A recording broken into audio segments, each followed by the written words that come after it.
There's a reason credit card rewards feel like earning money or even free money. They're designed that way. And there's a common belief that if we pay off our credit cards every month, it's basically free money, or sometimes we feel really disciplined in many, if not most areas of life, including spending. And so rewards can look like a massive win. And again, even for others still, many feel like cash is for other people, or that it's old fashioned and it's outdated, and that credit cards are just plain smarter. And my goal with this episode is not to convince you to stop using credit cards. It's not to convince you even that credit cards are bad. It's not to do anything about that. My goal is to help you just take a look at things and just actually wonder if maybe credit cards aren't helping you the way you think you are. And this is also not about debt, honestly. It's not about irresponsible behavior or even responsible behavior. It's about the psychology behind credit cards and how they affect us. So credit cards change behavior in several ways, and I'm going to just kind of go over a list of them. But there's an immediate gratification that comes when you use a credit card that you don't get when you use cash, because sometimes cash requires saving up money, and you don't get that as much with a credit card because I'll just pay it off later. There's also, and that actually leads to the next one, an overestimation of your future ability to pay off. And what I mean by that is your ability to pay off the card at the end of the month. A lot of people are like, oh, I'll be able to pay that off later. That's not going to be a problem because I'm really excited about this thing that I want to buy. And so we overestimate our ability to pay off the credit card at the end of each month. And it also, it requires us to focus on the benefits. It shifts our focus from the loss of the money that we're spending to the benefits of the money that we're spending. And so we stop thinking about money going out and instead think of these rewards that are coming in a while. It also leads to higher spending levels. There's been a lot of research that have shown that pretty much everybody who uses a credit card spends higher than they would if they weren't otherwise. And then also impulse buying. So, you see something that you really want and you're like, I really want that. I don't necessarily have the money for it, and you didn't plan for it. And because you're using a credit card, you're able to justify buying it. And then also it reduces the spending pain. And again, the studies have also shown that when you spend with cash or with a debit card, there's a higher friction or a higher pain cost than when you spend with a credit card. And again, it's because it separates the purchase from the money. And so you're getting the thing that you want and you're not experiencing the pain of spending money until, weeks or days down the road, and sometimes even a month down the road, several months down the road. And then also, when you're using credit cards, it activates a reward system inside of our brain. And companies these days have mastered that reward system, that little dopamine spike that we get when we do something that the companies want us to do. So you're playing a game on your phone and you win, you win that little level and it gives you this, little bit of a dopamine spike and it makes you want to play another level. And even the colors in games themselves are designed to give dopamine spikes when you're playing. And not just that, there's a lot of different things in the world that we live in now, like likes on Facebook and when people comment on your posts and things like that give us a dopamine spike that we wouldn't have otherwise. And rewards and credit cards are designed that way. They make spending money feel pleasurable. And anything that causes a dopamine spike can become an addiction. And I think all of us probably know somebody who's addicted to spending money. And what I don't know that a lot of us recognize is that maybe that's us too, just a little bit. And it might not be a big thing. Like guys, I'm a cereal-aholic. We cannot buy cereal because if I have cereal in the house, I will eat it 3 to 4 times a day.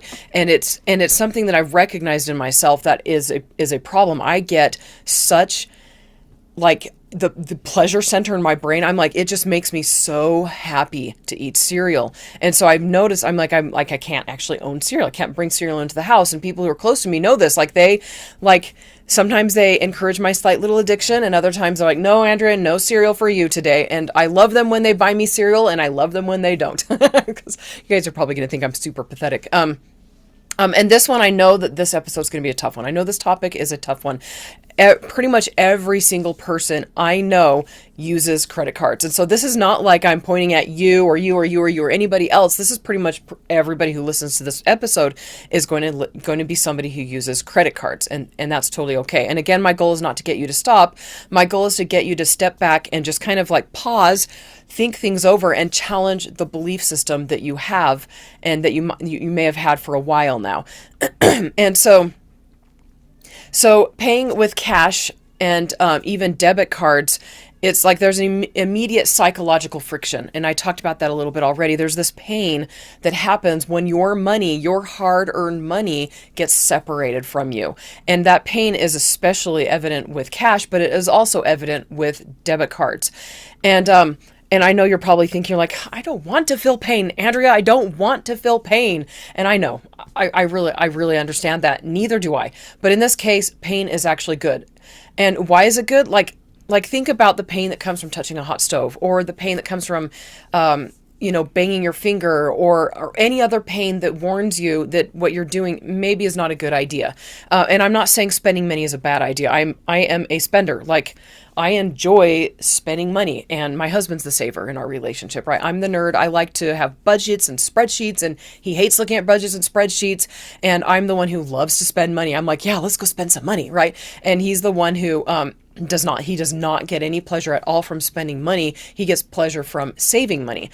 And so I'm not telling you this because, I'm like, oh guys, you're spenders. You're wrong, right? You should be watching out for that pain. No, actually I'm not, because I'm right there with you.